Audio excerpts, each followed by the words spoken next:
Medinipur medical কলেজে ভুয়ো saline রাজ্য সরকার সরবরাহ করেছিল, সেই ভুয়ো স্যালাইন সংক্রমণের ফলে প্রসূতি মৃত্যুর ঘটনায় রাজ্য সরকার উল্টে ১৩ জন চিকিৎসককে দায়ী করে তাদের বিরুদ্ধে অনিচ্ছাকৃত খুনের মামলা দায়ের করেছে।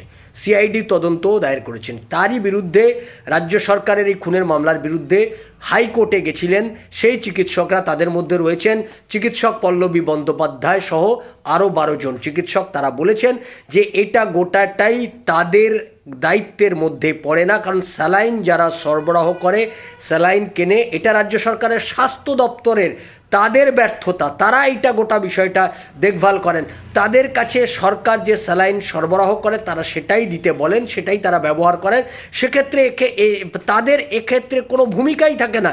এই বিষয়টা ওঠার পর থেকে মমতা ব্যানার্জি সরকারের কাছে কষিয়ে একটা থাপ্পড় খেয়েছে। আজকে আবার সেখানে বিচারপতি তীর্থঙ্কর ঘোষ তিনি একটা রক্ষা কবচ দিয়েছেন যে কোনো অবস্থাতেই চিকিৎসক পল্লবী বন্দ্যোপাধ্যায়কে কোনো অবস্থাতেই গ্রেপ্তার করতে পারবে না রাজ্য সরকার।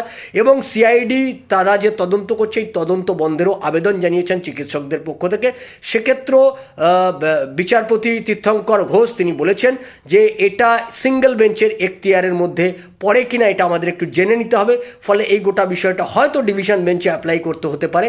সেই গোটা বিষয়টা আপাতত এই পর্যন্ত রয়েছে, কিন্তু হাইকোর্টে আজকে কষিয়ে থাপ্পড় খেয়েছে রাজ্য সরকার, অর্থাৎ মমতা ব্যানার্জি সরকার।